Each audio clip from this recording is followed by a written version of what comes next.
Hello दोस्तों, आज के वीडियो में जानेंगे दुनिया की अनोखी इमारतों के बारे में। ऐसी इमारतें दुनिया की 50 हैं जो दुनिया से मेल दूसरी इमारतों से नहीं खाती हैं। पहले नंबर पे आती है हागिया सोफिया। पूरी तरह से लटकने वाले गुंबद वाली पहली इमारत हागिया सोफिया बीजान्टिन वास्तुकला का एक आदर्श उदाहरण है। इसे 537 में सम्राट जस्टिनियन द्वारा एक ईसाई चर्च के रूप में बनाया गया था, लेकिन अब यह एक मस्जिद के रूप में कार्य करती है। वहीं दूसरे नंबर पर आता है सोलोमन और गुगेनहाइम संग्रहालय। बनाने के लिए दो सर्पिल संरचनाएं एक साथ आती हैं जो मैनहट्टन के अपर ईस्ट साइड पर फ्रैंक लॉयड राइट की मध्य शताब्दी की उत्कृष्ट कृति है। राइट ने महानगरीय सेटिंग में अपनी जैविक शैली को पेश करने के लिए गोलाकार आकार चुना है। वहीं 1631 में मुगल बादशाह शाहजहां प्रथम ने अपनी पसंदीदा पत्नी की यादगार में ताजमहल बनवाया था। गुंबदों और मेहराबों को समर्पित डिजाइन के साथ सफ़ेद संगमरमर का मकबरा इंडो इस्लामिक वास्तुकला का एक बेहतरीन उदाहरण है। इसके बाद में आती है हॉलीवुड की जोड़ी जिंजर रोजर्स और फ्रेड एस्टायर से प्रेरित डांसिंग हाउस। ब्लादो मिलोनिक और फ्रैंक गेहरी के बीच एक सहयोग है। उन्होंने 1990 के दशक में डच बीमा कंपनी नेदरलैंडन के लिए मुड़ी हुई कांच, पत्थर और धातु की इमारत को डिजाइन किया था। इसके बाद में आता है लेट गोथिक और प्रारंभिक पुनर्जागरण वास्तुकला का मिश्रण। सेटे डे चेनोनसे एक 16वीं शताब्दी का महल है जो चेर नदी पर फैला हुआ है। संरचना के पुल वाले हिस्से के नीचे पानी बहता है जिसके ऊपर एक गैलरी है। इसके बाद आता है ऑस्कर नीमेयर निटेरोई समकालीन कला संग्रहालय के पीछे की प्रतिभा, जो एक तस्तरी के आकार का आधुनिकवादी भवन है जिसका निर्माण 1996 में पूरा हुआ। उन्होंने 52 फुट ऊंचे कंक्रीट टावर का वर्णन जमीन से उगते फूल के रूप में किया है, लेकिन कई लोग इसकी तुलना यूएफओ से करते हैं। वहीं इसके बाद में आता है गीजा के पिरामिड का निर्माण किस प्रकार किया गया, लेकिन हम ये जानते हैं कि प्राचीन मिस्र की संरचनाओं के इस परिसर को बनाने में लगभग 100 वर्ष लगे थे और हजारों श्रमिकों ने काम किया था। इसके बाद आती है एक चट्टानी पहाड़ी के ऊपर बना एथेंस का एक्रोपोलिस, एक प्राचीन ग्रीक गढ़ है। इसकी सबसे प्रतिष्ठित संरचना पार्थेनन, एक पेरिपेरल ऑफ स्टाइल डोरिक मंदिर है, जिसका अर्थ है कि ये स्तंभों से घिरा हुआ है जिसके दोनों छोर पर 8 स्तंभ हैं। इसके बाद आता है पोम्पिडो सेंटर, जिसमें एक सार्वजनिक पुस्तकालय, एक आधुनिक कला संग्रहालय और एक संगीत अनुसंधान केंद्र है। 1977 में रेंजो पियानो और रिचर्ड रोजर्स द्वारा निर्मित एक उच्च तकनीकी वाली अंदर से बाहर की इमारत है। इसके वेंटिलेशन, बिजली और पानी की व्यवस्था बाहरी हिस्से पर रंगीन ढंग से व्यक्त की गई है। इसके बाद में आती है 20वीं सदी के मध्य में ईरो सारिनेन द्वारा डिजाइन किया गया गेटवे आर्क, एक स्टेनलेस स्टील स्मारक है जो संयुक्त राज्य अमेरिका को पश्चिम की ओर विस्तारित करने वाले अग्रदूतों को सम्मानित करता है। 630 फीट ऊंचा ये आर्क दुनिया का सबसे ऊंचा आर्क है। वहीं इसके बाद आता है सीन नदी के बाएं किनारे पर स्थित एक कला संग्रहालय। म्यूसिटी आर्ट्स 1900 के ब्यूकस आर्ट्स रेलवे स्टेशन पर स्थित है। इमारत की सबसे खास विशेषताओं में बैरल वॉल्टेड छत और कांच और स्टील की घड़ी शामिल है। वहीं इसके बाद में आता है आधिकारिक तौर पर 30 सेंट मैरी एक्स नाम की मशहूर गेरकिन 2003 में बनी एक व्यावसायिक गगनचुम्बी इमारत है जो आचार वाले खीरे जैसी दिखती है। फोस्टर और पार्टनर्स की ऊर्जा दक्षता को ध्यान में रखते हुए कांच की इमारत को डिजाइन किया गया है। वहीं इसके बाद में आता है ब्रासिलिया का मेट्रोपॉलिटन कैथेड्रल। ऑस्कर नीमेयर की एक और सनसनी है। 1970 की इमारत के 16 कंक्रीट स्तंभ एक संरचना बनाने के लिए मिलते हैं जो एक मुकुट की तरह दिखता है। वहीं इसके बाद आता है कैथोलिक गिरजाघर, लेकिन कोर्डोवा की मस्जिद को 785 में अब्द अल रहमान प्रथम द्वारा इस्लामी पूजा स्थल के रूप में स्थापित किया गया था। इसका हाई पोस्टाइल प्रार्थना कक्ष ईंट और पत्थर से बने मोरिस 2 स्तरीय मेहराबों से भरा हुआ है। भाई इसके बाद आता है लगभग 1000 वर्षों से शाही राजाभिषेक विवाह और अंत्येष्टि का स्थल रहा वेस्टमिनिस्टर एब्बे एक एंग्लिकन चर्च है, जिसकी वर्तमान गोथिक शैली की इमारत 13वीं शताब्दी की है। ड्रेसडेन के फराउन किर्चे एक बारीकी शैली का लूथरन चर्च है, जो द्वितीय विश्व युद्ध में बमबारी में नष्ट हो गया था और 1994 और 2005 के बीच में इसका पुनर्निर्माण किया गया था। इससे पहले इसके खंडहर ने लगभग आधी सदी तक युद्ध स्मारक के रूप में काम किया था। इसके बाद में आता है कनाडा के प्रथम भव्य रेलवे होटलों में से एक सेंट्रा फोर्टेनाक 1883 में एक असममित सेट शैली की इमारत में खुला था, जिसमें बेलनाकार और बहुकोणीय टावर, खड़ी छतें, अलंकृत गेबल्स और ऊंची चिमनियां थीं। इसके बाद आता है जब 80 ईस्वी में कोलोसियम बनकर तैयार हुआ था, तब यह अब तक एक सबसे बड़ा एम्फी थिएटर था। अब ग्लैडिएटर खेलों के लिए इस्तेमाल किए जाने वाले 1000 साल से भी ज़्यादा समय बाद ट्रैपट्रीन चूना पत्थर, टफ और ईंट पेस्ट कंक्रीट एम्फी थिएटर अभी भी दुनिया का सबसे बड़ा एम्फी थिएटर है।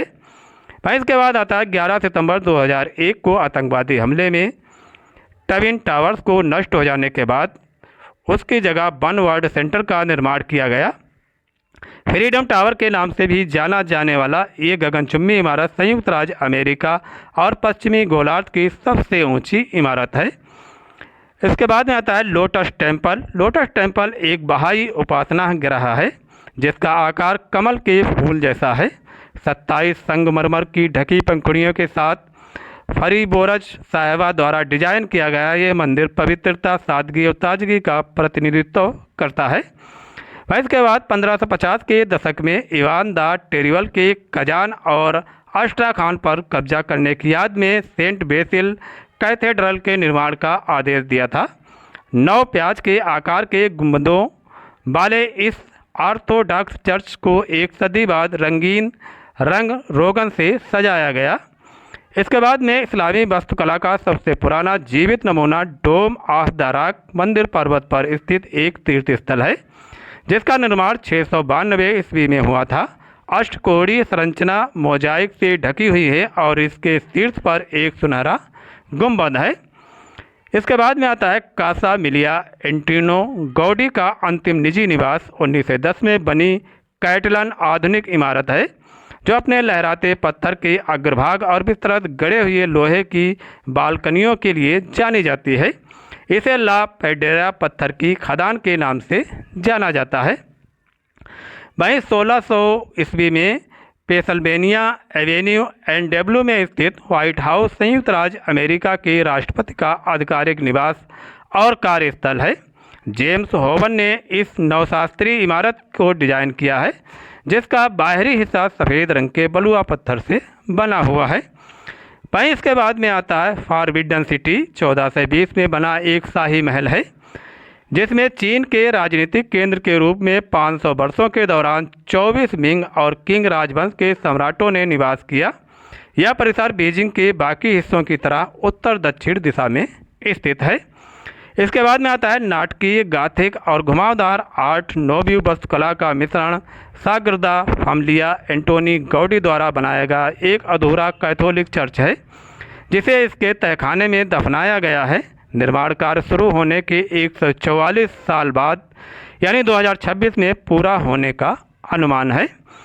इसके बाद में आता है न्यूयॉर्क फिलहार्मोनिक मेट्रोपॉलिटन ओपेरा और अन्य का घर है, लेकिन सेंटर मैनहट्टन के आवर वेस्ट साइड पर एक मध्य शताब्दी का प्रदर्शन कला परिसर है। ईरो सारिनन, फिलिप जॉनसन और गॉर्डन बंसार्ट जैसे वास्तुकारों ने इस परियोजना में योगदान दिया है। इसके बाद में आता है रेंजो पियानो की 2012 की पिरामिड नुमा गगनचुम्बी इमारत द स्वार्ड यूनाइटेड किंगडम की सबसे ऊंची इमारत है। वास्तुकार को पास के रेलवे लाइनों, ऊंचे जहाज़ों के मस्तूलों और कैनेलेटों की 18वीं सदी की पेंटिंग में लंदन के चर्च की मीनारों की प्रेरणा मिली थी। इसके बाद में आता है ले मोंट सेंट विसेल, एक चट्टानी द्वीप है जो मध्ययुगीन दीवारों से घिरा हुआ है। इसके शीर्ष पर 10वीं शताब्दी का बेनेडिक्टन मठ है, जो अपनी रोम नस्की और गाथिक शैली के लिए प्रसिद्ध है। भाई इसके बाद आता है ब्रैम स्टोकर को ब्रैन कैसल के अस्तित्व के बारे में पता था, लेकिन मध्ययुगीन किले के आमतौर पर ड्रैकुला का महल कहा जाता है। इसके टावर और बुर्ज गाथिक सौंदर्य शास्त्र के अनुरूप हैं।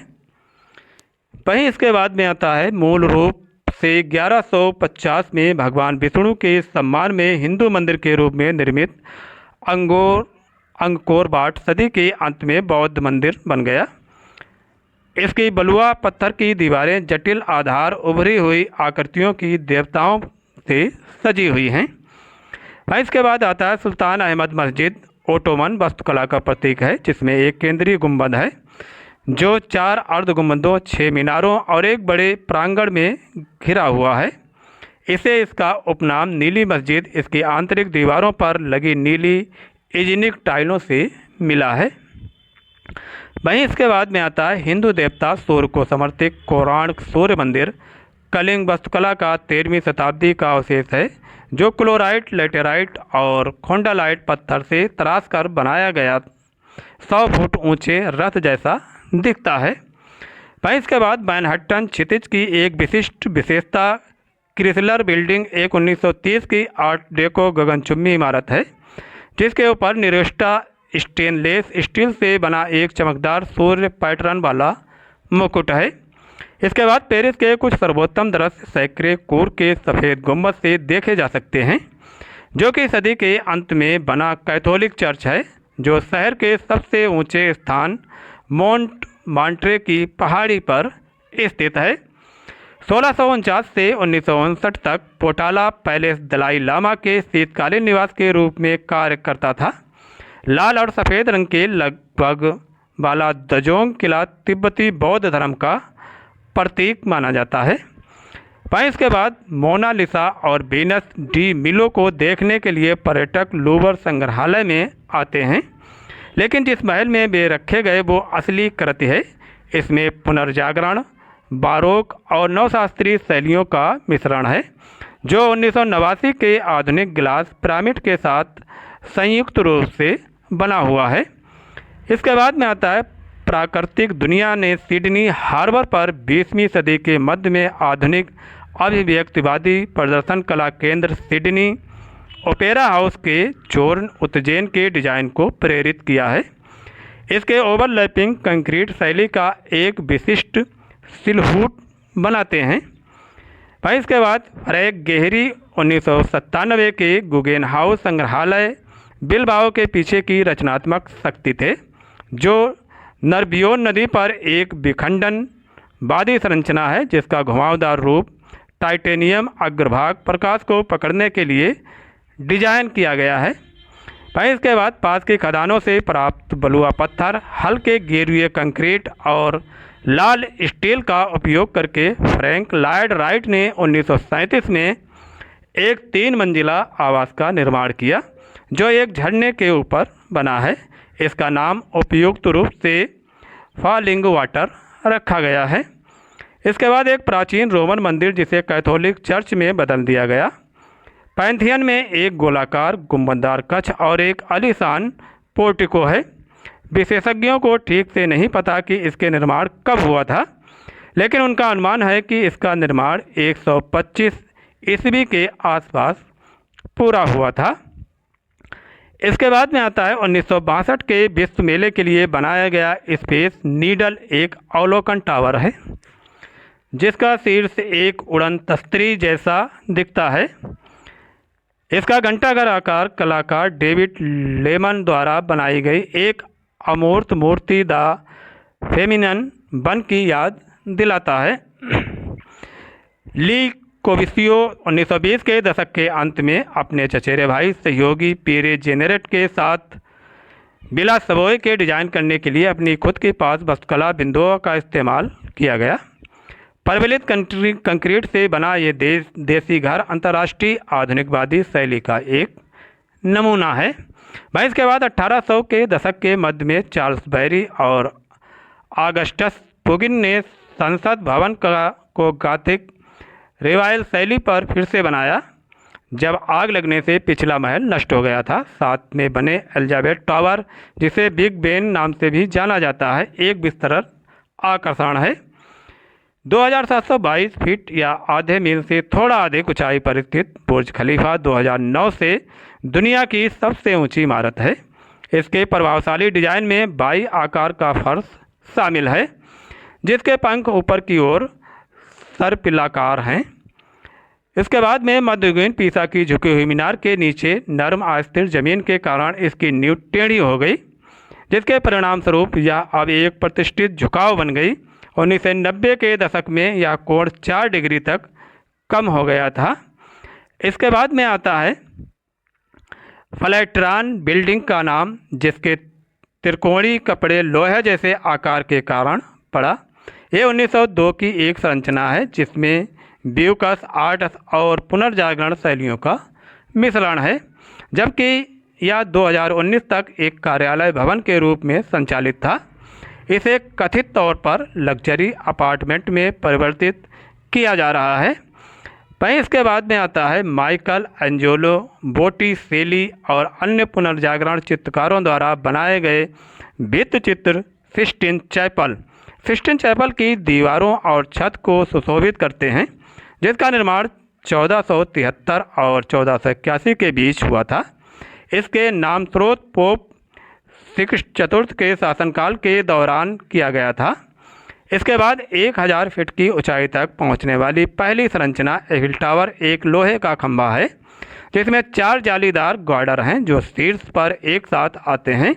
इसे 1889 के विश्व मेले के लिए इंजीनियरों की एक टीम द्वारा डिजाइन किया गया था, न कि वास्तुकारों द्वारा इसका डिजाइन किया गया, एक इंजीनियर द्वारा बनाया गया था। गाइस, आज के वीडियो में इतना ही और आपसे मिलते हैं नेक्स्ट वीडियो में एक नई जानकारी के साथ। अगर जानकारी अच्छी लगी हो तो वीडियो को लाइक करें, शेयर करें, सब्सक्राइब करें और ऐसी सामान्य ज्ञान की जानकारी पाने के लिए आप देखते रहें हमारे चैनल के वीडियो। यहाँ पर ऐसे सामान्य ज्ञान की जानकारी मिलती रहती है। Thanks for watching video.